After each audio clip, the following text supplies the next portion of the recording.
오늘 말씀의 제목은 나귀와 말의 역사입니다. 나귀, 말, 짐승을 의미합니다. 그로 인한 역사를 말씀해 드리겠습니다. 오늘 종려주일입니다. 종려주일이라는 것은 여러분 잘 아시는 것처럼 우리 주님께서 나귀를 타고 예루살렘에 입성하셨습니다. 올라가셨을 때 왕으로 입성하셨습니다. 많은 사람들이 주님을 환영했습니다. 받아들였습니다. 그러나 동시에 우리가 신앙 고백한 것처럼 이 주일날, 이 한 주간 동안 우리 주님께서는 고난당하십니다. 모욕당하십니다. 채찍에 맞으십니다. 그리고 십자가에서 못 박히십니다. 그리고 죽으십니다. 그리고 3일 만에 부활하십니다. 그 부활의 날이 우리가 이번 다음 주에 섬길 부활절이 됩니다. 이스라엘 백성들은 예수님이 예루살렘에 입성할 때에 주님을 왕으로 영접했습니다. 그러게 그들이 종려나무 가지를 들었습니다. 이스라엘에 가보면 팜이라는 것이 있습니다. 캘리포니아 가면 팜 추리가 있는데 거기서 대추야자가 열립니다. 아주 맛있는 겁니다. 그 나무 가지를 들고 흔들었습니다. 그 나무 가지를 드는 이유는 뭐냐면 우리에게 번영을, 우리에게 축복을, 우리에게 안정을 달라는 그런 의미입니다. 우리의 왕입니다. 그러게 나에게 복을 달라고, 나를 안정시켜 달라고, 나를 더 이상 힘들지 않게 해달라고 그렇게 환영하며 주님을 맞아들였습니다. 주님이 그들의 왕으로 맞아들였다는 말씀이 됩니다. 그러게 예수님께서 예루살렘으로 지금 들어가시는 중입니다. 근데 우리가 성경을 좀 더 자세히 본다면 주님께서 이미 여리고에서 많은 사람들이 주님을 따라왔습니다. 사람들은 여리고서부터 흥분했습니다. 여리고에서 예루살렘까지는 하루가 조금 더 걸리는 길이 됩니다. 그 많은 사람들이 주님을 따라왔습니다. 먼 길을 따라왔습니다. 이제 예루살렘을 앞에 두고 있습니다. 저 성으로 들어가면 우리 주님께서 이스라엘의 왕이 될 것이라고 그들은 믿고 있었습니다. 그들은 흥분하고 있었습니다. 이젠 새로운 나라가 세워질 것이고 새 왕이 등극하게 될 것이라고 그렇게 생각하고 있었습니다. 근데 주님께서 그 들어가시기 전에 약간 좀 이상스러운 엉뚱한 것을 주님께서 하십니다. 제자들에게 말씀하시기를 뭐라고 말씀하냐면 너희들이 저 건너편에 가면 나귀가 있을 것이다. 사람이 타지 않은 나귀를 끌고 오라고 그렇게 말씀하십니다. 그리고 그 나귀를 왜 끌고 가냐고 물어보면 주가 쓰시겠다. 주가 쓰시겠다. 그렇게 말하라고 주님께서 가르쳐 주셨습니다. 당시의 왕들은 말을 탔습니다. 나귀를 타지 않았습니다. 말이라는 것은 빠른 짐승입니다. 전쟁에서 사용하는 전쟁의 도구입니다. 힘 있는 겁니다. 당시의 부자들이 탔습니다. 그리고 명예와 권력의 상징이 말이었습니다. 그러기 계시록을 보면 말에 대해서 여러 가지 자세히 나오는데 흰 말은 승리를 상징합니다. 말은 승리를 상징합니다. 동시에 검정 말은 기근을 상징하기도 합니다. 그러기에 말이 힘이 있다는 것을 성경을 통해서 우리는 분명히 알 수 있습니다. 근데 주님께서 나귀를 끌고 오시라는 겁니다. 그러기에 나귀를 끌고 옵니다. 근데 나귀는 어떤 짐승인가? 여러분 잘 아시는 것처럼 미련합니다. 그저 힘만 있습니다. 그래서 농사 짓는 데 사용하고 사람을 또는 어떤 물건을 나르는데 태우는데 그렇게 쓰는 것을 우리들이 알 수가 있습니다. 근데 나귀는 수고와 희생의 상징입니다. 수고와 희생의 상징입니다. 스가랴서 9장 9절에 보면 나귀는 평화의 왕, 우리 구세주가 타고 오신다고 그렇게 말씀하고 있습니다. 그러기에 나귀 자체는 평화를 의미하고 있다는 말씀이 됩니다. 근데 지금 주님께서 나귀를 쓰시겠다는 겁니다. 주가 쓰시겠다고 그렇게 말씀하고 있습니다. 이 단순한 한마디지만 성경을 보시면 여러 차례 반복되어 있습니다. 이 말이 지금 엄청난 그런 혼란을 주고 있는 것입니다. 왜 혼란을 주고 있냐면 주가 쓰시겠다고 할 때 그 주라는 단어를 헬라어로 보면 큐리어스라는 단어를 씁니다. 큐리어스는 주인이라는 의미가 있습니다. 왕이라는 의미가 있습니다. 그러기에 그 말을 들은 사람은 아마 이렇게 해석했을 것입니다. 왕이 쓰시겠다는 겁니다. 당시의 왕은 그날의 모든 것의 소유권을 가질 수가 있었습니다. 나귀의 주인이 있지만 그 나귀의 주인도 누구의 소유냐? 왕의 소유였습니다. 그러기에 주가 쓰시겠다면 왕이 쓰시겠다는 겁니다. 군말 없이 줘야 된다는 겁니다. 그러기에 그 나귀를 끌고 온 것을 우리들이 알 수가 있습니다. 사람들은 그 주를 왕으로 이해했다는 겁니다. 그러나 그 주가 또 다른 의미를 갖고 있습니다. 그 주라는 것은 하나님이라는 의미를 갖고 있습니다. 히브리 성경을 보면 아돈 아도나이라는 히브리어가 있습니다. 아돈 아도나이라는 것은 주라는 의미가 됩니다. 그런데 그 단어가 신약 성경은 큐리였습니다. 하나님이라는 의미를 갖고 있습니다. 주님은 이렇게 말씀하신 것입니다. 내가 하나님인데 하나님이 쓰시겠다고 말하라는 겁니다. 그래서 끌고 오라는 겁니다. 주님은 뭐라고 말씀하시냐면 이 나귀의 주인 누가 쓸 거냐? 하나님이 쓰실 것이라고 그렇게 말씀하고 있습니다. 간단한 대화입니다. 그러나 여기에 백성들과 주님 사이에 엄청난 차이가 있는 것을 우리들이 알 수가 있습니다. 백성들은 주님을 왕으로 이해하고 있습니다. 주님 자신은 자신을 하나님이라고 그렇게 밝히고 있다는 겁니다. 그러게 35절과 36절을 보면 주님께서 나귀를 타고 예루살렘 입성하시러 갑니다. 그때 사람들이 겉옷을 벗어서 나귀의 안장으로 만들어줍니다. 그리고 많은 사람들이 자기의 겉옷을 벗어서 예수님이 가시는 그 길에 깔아둡니다. 오늘날로 말하면 레드카펫을 까는 겁니다. 왕이 올라가시는 겁니다. 왕으로 대접하고 있는 것입니다. 우리의 왕이 올라가고 있다고 그들은 그렇게 생각하고 있습니다. 그러면 왜 그들이 왕으로 주님을 모시고 있는가? 다른 것이 아닙니다. 인류 역사를 보면 왕과 백성의 관계는 지극히 간단합니다. 왕은 백성을 지켜주는 겁니다. 백성의 안전을 도모하는 겁니다. 백성이 먹고 살 수 있도록 지켜주는 것이 왕이 됩니다. 그리고 백성들은 그 왕에게 그걸 주었기 때문에 순종하는 것이 됩니다. 만약에 왕과 백성 사이에서 이 계약 관계가 뒤틀어진다면 왕은 백성을 죽입니다. 순종하지 않게 죽입니다. 또한 백성들의 입장에서 왕이 자신을 지켜주지 않고 도와주지 않는다면 백성들은 반드시 반란을 일으켰습니다. 왕권을 뒤집어 놨다는 그 말씀이 됩니다. 이것이 인류 역사의 생존의 법칙입니다. 우리가 알고 있는 역사란 그 말씀이 됩니다. 그런데 과연 어떤 일이 일어났는가 합니다. 백성들이 자신들의 겉옷을 벗어서 주님 가시는 길에 깔아두었습니다. 왕으로 맞아들였다는 말씀이 됩니다. 그러나 예수님은 예루살렘에 올라가셔서 로마의 군대를 쫓아내지 않으셨습니다. 백성들의 삶의 과거와 다름이 없었다는 겁니다. 고통받고 어려움이 그대로 있었습니다. 그들에게 번영과 축복이 없었습니다. 종려나무 가지를 들고 주님을 환영했지만 아무런 일이 일어나지 않았다는 겁니다. 그러기에 오늘 그 옷을 까자르는 그 백성들, 주님을 왕으로 맞아준 그 백성들이 나중에 이렇게 소리칩니다.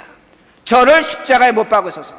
예수 그리스도 십자가에 못 박는 가장 중요한 역할을 한 사람들이 오늘 바로 그 옷을 예수님이 올라가시는 그 길에 깔아둔 사람이라는 말씀이 됩니다. 오늘 이 사건이 우리에게 나타나고 있습니다. 오늘도 우리들이 예수 그리스도를 왕으로 모시고 있습니다. 예수 그리스도를 우리의 하나님으로 모시고 있다는 겁니다. 그런데 우리 주님은 어떤 모습으로 나타나고 있는가 합니다. 마태복음 10장 45절에 주님께서 분명히 이렇게 말씀하십니다. 나는 이 세상에 왕으로 오지 않았다고 말합니다. 나는 너희를 섬기러 왔다고 말씀합니다. 나는 너희의 종으로 왔다고 말씀하십니다. 나는 섬김을 받으러 온 것이 아니라 오히려 너를 섬기러 왔다고 그렇게 말씀하십니다. 그러기에 우리 주님은 나귀를 타고 우리를 찾아오셨습니다. 오늘 우리들이 믿는 하나님이 누구인가? 오늘 우리들이 왕으로 모시고 있는 분은 누구인가? 분명히 말씀하십니다. 나는 섬김을 받으러 온 것이 아니라 섬기려고 왔다고 분명히 우리에게 말씀하십니다. 그러면 과연 우리들은 어떻게 살아가고 있는가 합니다. 우리 오늘 모두는 말 타기를 원합니다. 말 타기를 원합니다. 우린 나귀에 만족하지 않습니다. 그러기에 오늘도 우리들은 다른 사람이 말 타는 것을 보고 주님께 기도합니다. 하나님, 나도 저 사람처럼 말을 타야 되지 않겠습니까? 나에게 말을 달라고 우리는 그렇게 이야기하고 있습니다. 말 타고 당당히 살아가는 것을 하나님의 축복이라고 우리는 그렇게 이야기하고 있습니다. 오늘도 나귀 타고 살아가는 것 수치로 여기고 있다는 말씀이 됩니다. 그러기에 우리는 하나님께 이렇게 요구합니다. 하나님, 나에게 말을 주신다면, 내가 말을 탈 수 있다면 내가 하나님을 위해서, 저 사람들을 위해서 말을 사용하겠습니다. 그렇게 기도합니다. 하나님께서 말을 주셨습니다. 그래, 옛말에 이런 말이 있습니다. 종놈이 말을 타면 말 부리는 종을 두고 싶다는 겁니다. 새카맣게 잊어버리는 겁니다. 하나님께서 우리에게 말을 주셨지만 그 말을 잊어버린다는 그 말씀이 됩니다. 여러분과 저도 마찬가지입니다. 우리 모두가 말을 갖고 있습니다. 하나님이 주신 달란트를 갖고 있다는 말씀이 됩니다. 오늘 내가 갖고 있는 것, 나에게 주신 것, 과연 하나님을 위해서, 이웃을 위해 사용하고 있는가입니다. 우리 스스로에게 질문해 볼 수가 있습니다. 어떤 분이 이렇게 말할지도 모릅니다. 나는 가진 것이 없습니다. 나는 오늘도 나귀를 타고 다닙니다. 나에겐 아무것도 없습니다. 그렇게 말할지도 모른다는 겁니다. 그렇지 않습니다. 하나님은 우리에게 모두에게 말 한 마리씩을 주셨다는 말씀이 됩니다. 그러기에 말을 타고 있다는 겁니다. 그런데 우리는 만족하고 있지 못합니다. 이스라엘 백성과 같습니다. 그러기에 오늘도 우리는 종려나무 가지를 흔드는 겁니다. 그리고 우리의 겉옷을 깎는 겁니다. 저 예수가, 저 왕이 우리의 모든 걸 채워줄 것을 우리는 그렇게 믿고 있다는 그 말씀이 됩니다. 그런데 제가 지금 말 타는 것과 나귀 타는 것을 말씀드렸습니다. 말 타는 것 나쁜 것 아닙니다. 낙이 타는 것도 나쁜 것은 아닙니다. 우린 인생 살면서 말도 탈 수 있고 낙이도 탈 수 있다는 말씀이 됩니다. 문제는 뭐냐면 오늘 내가 말을 타고 싶은데 그 말을 타기 위해서 하나님 앞에 종려나무 가지를 흔든다는 겁니다. 내 옷을 깔고 있다는 겁니다. 내가 종려나무 가지를 끌고 옷을 깔으면 하나님께서 오늘 나에게 말을 주실 것으로 믿고 있다는 겁니다. 이것이 하나님을 속이는 것입니다. 왜 제가 속인다고 말씀을 드릴 수 있냐면 이 백성들이 그 예수 그리스도를 십자가에 못 박으소서 오늘 나에게 말을 주지 않을 때 그들은 주님을 십자가에 못 박은 것을 우리들이 분명히 알 수가 있습니다. 우리 주 예수 그리스도는 이 땅에 오셔서 말을 타지 않으셨습니다. 나귀를 타셨다는 말씀이 됩니다. 빌립보서 2장에 보면 우리 주님은 하나님과 동등됨을 취할 것으로 여기지 아니하시고 이렇게 말씀합니다. 하나님과 동등됨을 취할 걸 여기지 않으셨습니다. 우리 주 예수 그리스도는 저 하늘에서도 말을 타실 수가 있었습니다. 그러나 저 하늘에서도 나귀를 타셨습니다.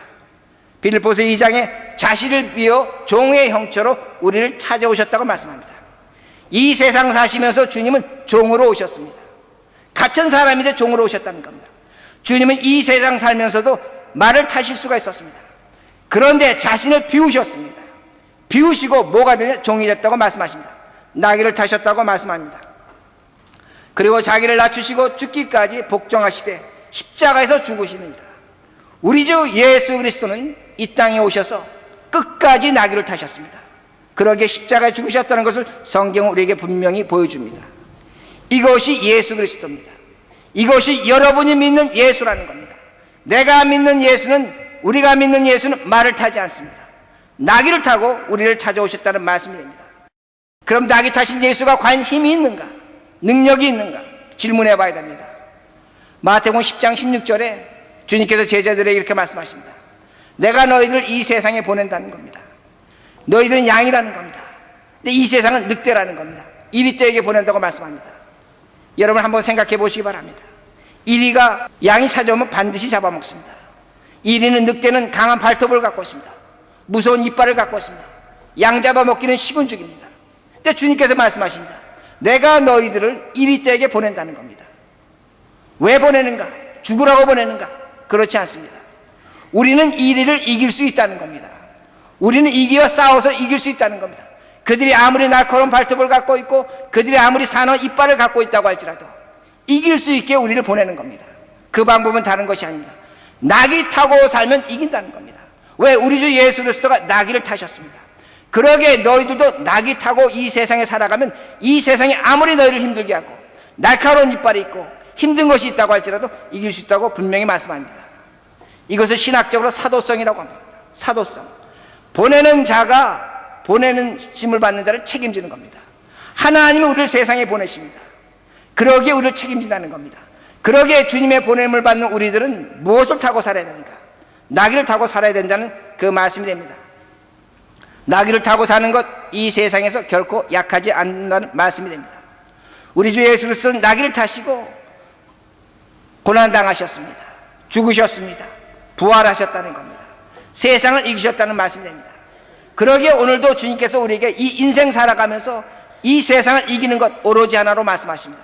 나와 같이 나귀를 타고 이 세상에 살라고 그렇게 말씀하십니다. 그럼 나귀 타고 사는 것이 무엇인가?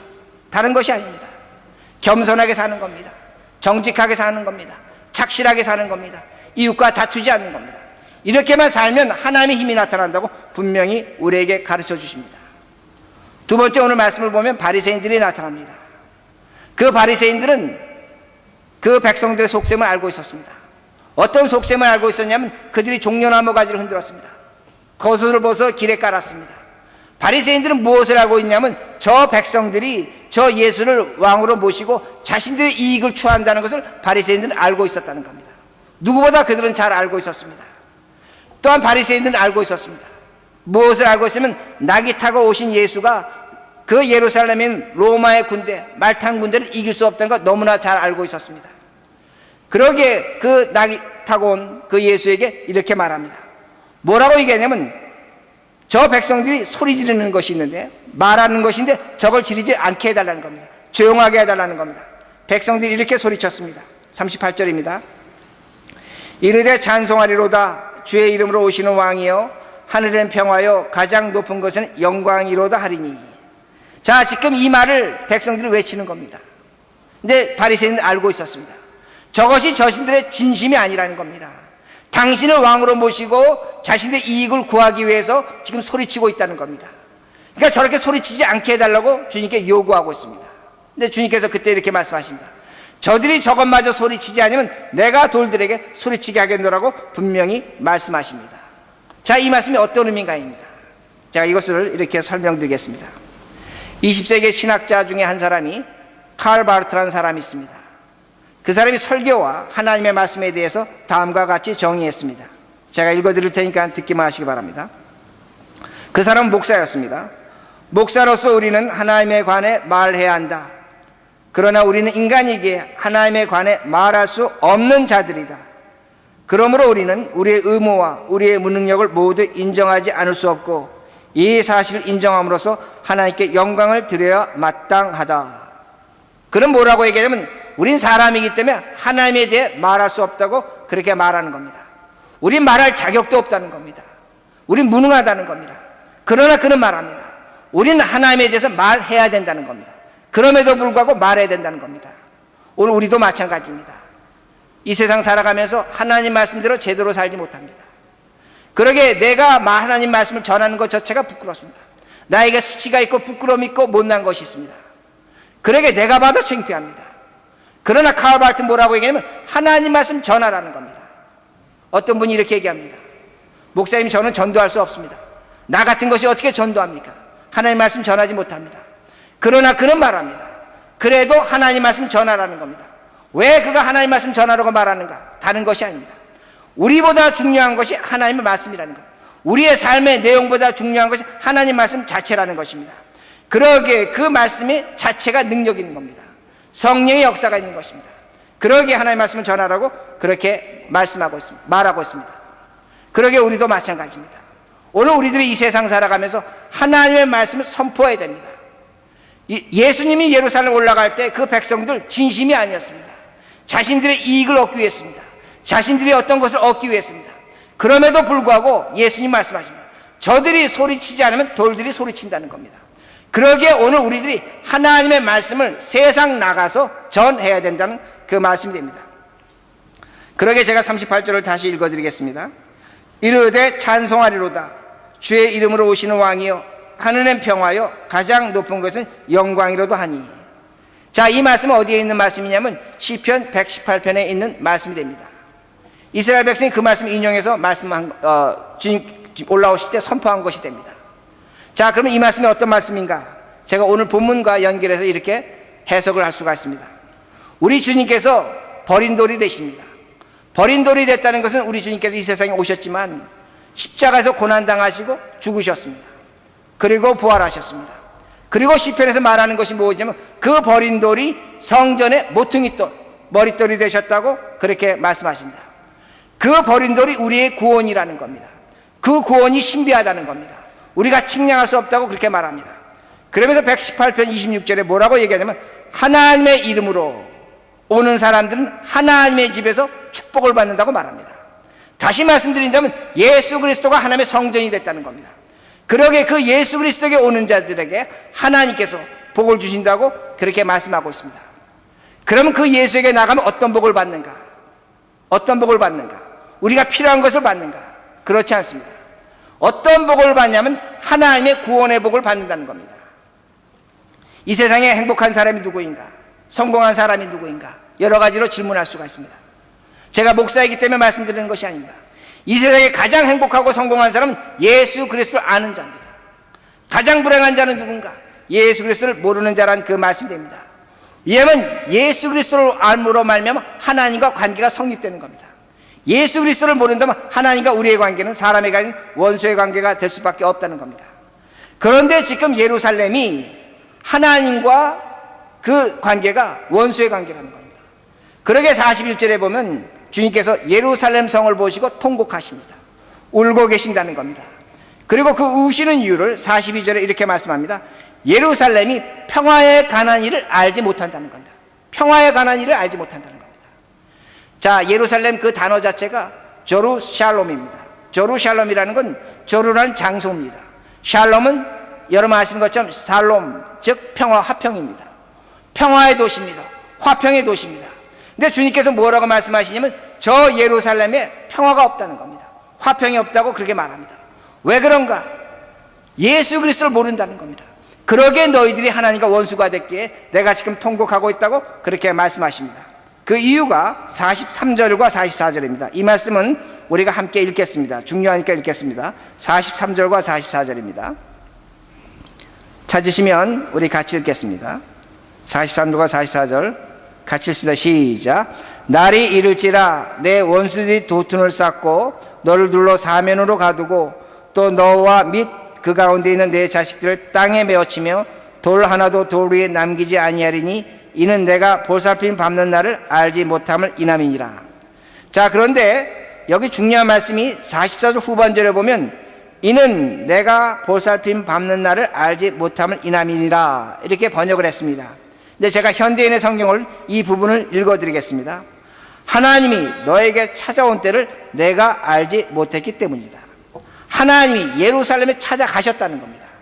그런데 너희들이 알지 못해서 내가 지금 통곡하고 있다고 그렇게 말씀합니다. NIV 성경은 God's coming to you. 하나님이 왔다는 겁니다. 예루살렘에 왔다는 겁니다. 그런데 너희들이 그걸 모르고 있기 때문에 지금 우리 주 예수 그리스도가 통곡하고 있다고 그렇게 말씀하십니다. 그러면서 너에게 있을 일은 무엇인가? 43절과 44절에 말씀합니다. 너희 예루살렘이 적들에게 포위당할 것이라는 겁니다. 그리고 포위당하고 그 안에 있는 너와 너희 자식들이 매침을 당할 것이다. 죽을 것이다. 그리고 돌 위에 돌 하나 남지 않을 것이라고 그렇게 말씀하고 있습니다. 자, 그럼 제가 질문합니다. 그 예루살렘에 찾아온 하나님이 누구인가 합니다. 누구입니까? 예수 그리스도입니다. 예수님은 스스로 말씀하시는 겁니다. 내가 하나님이라는 겁니다. 내가 하나님으로 예루살렘에 찾아왔는데 너희들이 나를 모른다는 겁니다. 그러기에 너희 예루살렘은 멸망할 것이고 파괴될 것이고 돌 위에 돌 하나 남지 않을 것이라고 그렇게 말씀합니다. 여러분 이스라엘의 역사를 보면 예루살렘 성이 AD 70년에 완전히 파괴됐습니다. 완전히 파괴됐습니다. 돌 위에 돌 하나 남지 않았습니다. 누가 파괴시켰냐면 로마의 티투스 장군이었습니다. 티투스가 예루살렘 성을 4년 동안 공격했습니다. 어떤 일이 있었냐? 4년 동안 그 안에 있으면서 사람들이 너무나 배가 고팠습니다. 그러기에 배가 고프니까 자신의 허리띠, 가죽띠를 꺼내서 그걸 삶아 먹었습니다. 풀을 뜯어 먹었습니다. 사람들의 똥을 먹었습니다. 나중에 먹을 것이 없어 자식들을 잡아먹었습니다. 그런데 그 예루살렘에서 탈출하는 사람들이 있었습니다. 그들이 밤에 탈출할 때 자신들이 갖고 있는 보석을 뱃속에 삼키고 탈출했습니다. 하룻밤에 2,000명이 탈출했습니다. 또 어떤 사람이 그 뱃속에 보석이 있는 것이 발견됐습니다. 하룻밤 사이 2,000명이 배를 갈라 죽은 사건이 있었습니다. 보석 때문에 죽었다는 겁니다. 비참한 사건이 예루살렘에 AD 70년에 일어났다는 겁니다. 어떤 날은 하루에 500명이 십자가에 못 박혀 죽었습니다. 그것이 역사적인 사건이라는 그 말씀입니다. 이 사건이 그냥 일어났는가? 그렇지 않습니다. 예레미야서 26장 18절과 미가서 3장 2절에는 예루살렘이 쑥대밭이 될 것이라고 분명히 예언하고 있습니다. 하나님이 말씀하셨다는 겁니다. 그러나 이 사건이 AD 70년에 분명히 일어났습니다.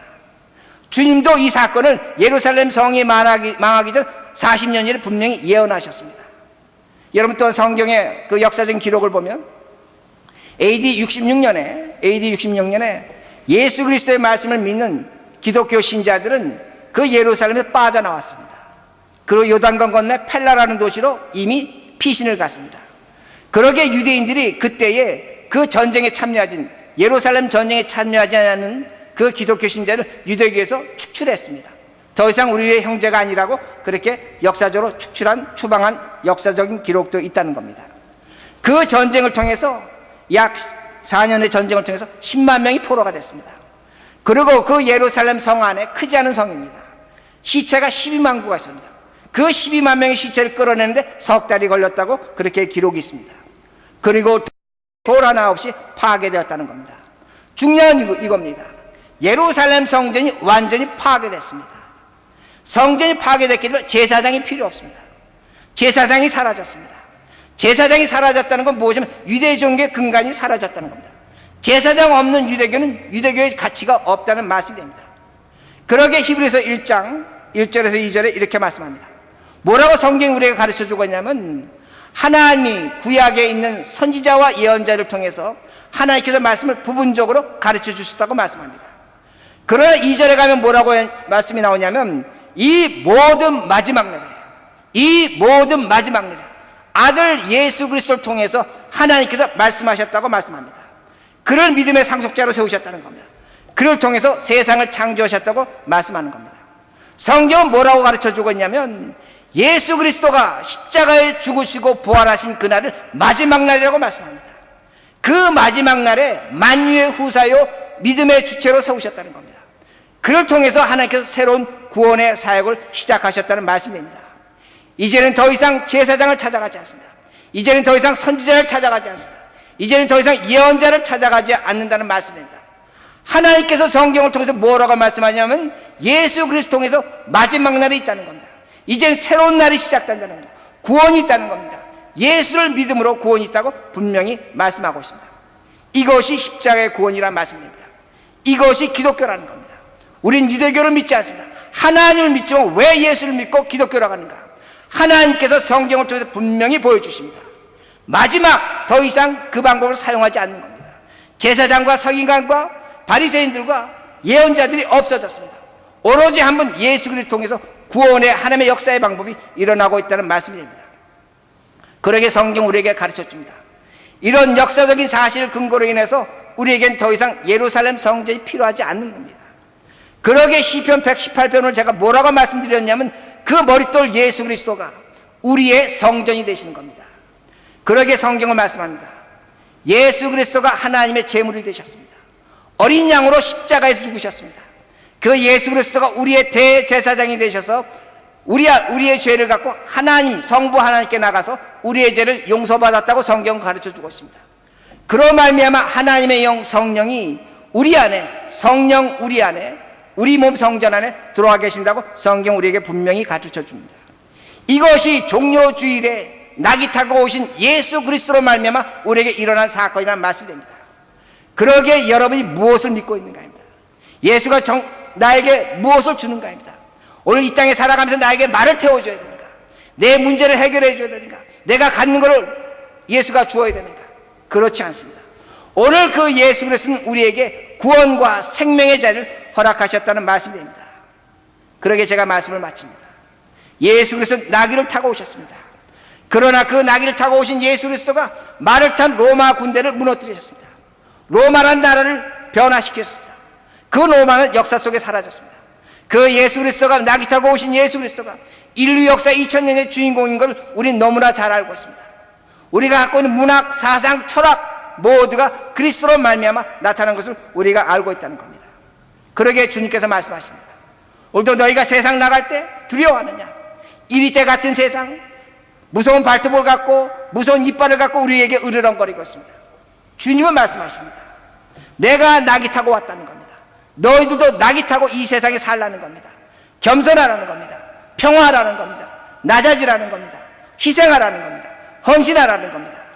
그럴 때 우리는 세상을 이기는 것입니다. 이것이 오늘 우리 주님께서 나귀 타고 예루살렘에 올라가시면서 우리에게 주신 말씀입니다. 우리는 말을 타지 않습니다. 나귀를 탑니다. 그러므로 이 세상에서 나귀를 타고 그리스도와 같이 승리하시는 우리 모두가 되기를 간절히 바랍니다.